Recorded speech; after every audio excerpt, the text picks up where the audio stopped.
ጃን ስለሚወድ ብቻ እራት ሊጋብዝ መነሳሳት ሌላ ዓለም ሆነበት። ለሱ ኤክስፔክት አላረገም። በጣም ተግባባን። በቃ እኔ እንደዚህ ነኝ አለኝ። ቢዝነስ ካርዱ ላይ ኦፍ ኮርስ ጀስት ስልክ ብቻና የሆነ ቢዝነስ ነው ያለውና ከሙሴቪኒ ጋር የተነሳውን ፎቶ አሳየኝ። ሮያል ፋሚሊ እንደሆነ የዛ አገር ትልቅ ድርጅት እንዳለው ነገረኝ።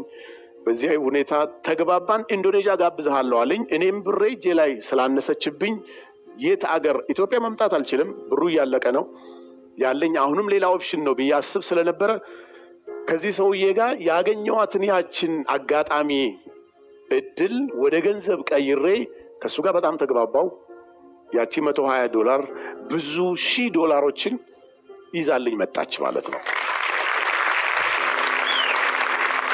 ድሮም ጽድት ያለ አለባበስ ነው የምለብሰው እና እዛ ሸራተንም ሲሄድ ያለችኝን ፏብዬ ነው እኔ ሄድኩት። ሰውየውንም ሳገኘውና በጥሩ ሁኔታ ተግባባን። ከሰውየው ጋር ኢንዶኔዥያ ሄድኩ ማለት ነው። እንግዲህ ከበቾ የተነሳው ህይወት ቴፒ ሂዶ አዲስ አበባ መጥቶ ኖርዌይ፣ ጣሊያን ደርሶ መጨረሻ ላይ ኢንዶኔዥያ ደርሷል። ሰውየው ያው ሐምሮሃ ግብር ከፋይ ነው፣ ትልቅ ባለሀብት ነው። ከብዙ ሰዎች ጋር አስተዋወቀኝ። ስራ መስራት እንደሚችል ተነጋገርን። እኔም ትንሽ ከዚህ ከማስቲካ የተረፈች ትንሽ ብር ነበረችኝ። ከኢኮመርስ ስራ ጋር በጣም የተገናኘ ቢዝነስ ስለነበረው በዛ ሰዓት ትዝ ይለኛል ቢትኮይን $500 ነበር። እየደወሉ ስልካችንን ከየት እንደሚያገኙ አላቅም። ያው አይ ቲንክ እዚሁ አሁን ለምሳሌ ኢትዮጵያ ውስጥ ሴልስ የሚሸጡ ልጆች ሪል ስቴት በዚህ ግዙ በዛ ግዙ ምናምን ብሎ የሚደውሉ አይነት ማለት ነው። እና እየተደወለ በቀጥታ ስልክ ከአሜሪካ ቢትኮይን ግዛ ይላሉ $500 ያኔ። እኔ ስለ ቢትኮይን እውቀቱ ስላልነበረኝ ምንም ቦታ አልሰጠሁትም።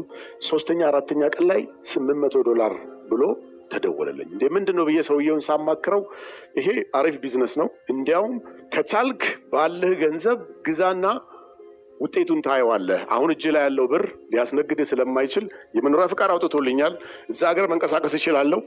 የ1 ዓመት የአፓርትመንት ክራይ ከፍያለሁ። ለምን እኔ ከሱ ጋር የተዋወቅኩት የነበረኝን ችግር ነግሬው አይደለም። ኦፍ ኮርስ ነጋዴ እንደሆንኩ ቢዝነስ እንዳለኝ የተሻለ ስራ ደግሞ መስራት እንደምፈልግ ነግሬው ነው ከሱ ጋር በዛ ሌቭል ነው ማውራው እንጂ ችግር ውስጥ እንደነበርኩ ተስፋ እንደቆረጠ አይነት ሰውማ ቢሆን ይሄ ሰውዬ ምናልባትም ላይረዳኝ ይችላል፣ ምናልባትም ደግሞ ኢነርጂም ላይኖረው ይችላል።